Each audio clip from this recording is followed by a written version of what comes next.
And Secretary, before I let you go, I just want to ask you two questions about recent news about your campaign. Michigan's Attorney General found that you violated the state's campaign finance law over holding a press conference announcing your campaign from the lobby of a state government building. What's your reaction to that? Well, I'm glad that matter has been resolved, but essentially I was dropping off my candidate paperwork as a candidate, which you have to do in that building, and I was happy to answer questions from the press as I did it. So we respect her new interpretation of the law in that regard, and grateful that it's been resolved. And now I'm continuing to move on and focus on building a strong statewide campaign that will be poised to win next November.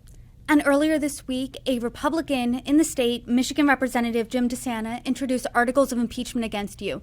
You were accused of, quote, corrupt conduct, constitutional violations, and a repeated abuse of power. What's your reaction to the news?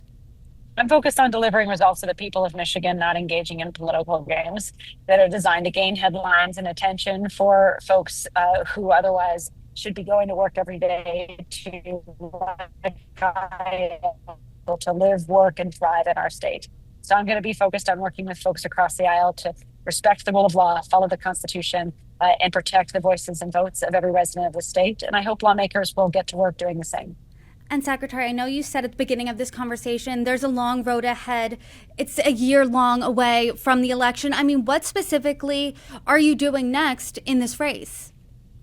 Well, I'm a marathoner, and I've run over 35 marathons throughout my running career. And so every step of the way, we're working to build a strong foundation, not just to win this campaign, but to govern well as well, also to make sure we're delivering on results, developing a plan to make our schools the top 10 in the nation, to work with business leaders, small, large, medium, and everyone in between to build a plan so that people in Michigan can thrive.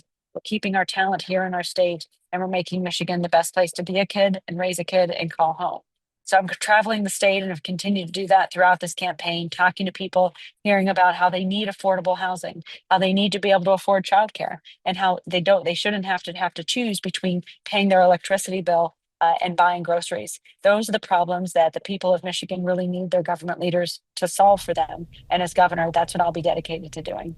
Secretary Jocelyn Benson, thank you so much for joining me. You're welcome back anytime.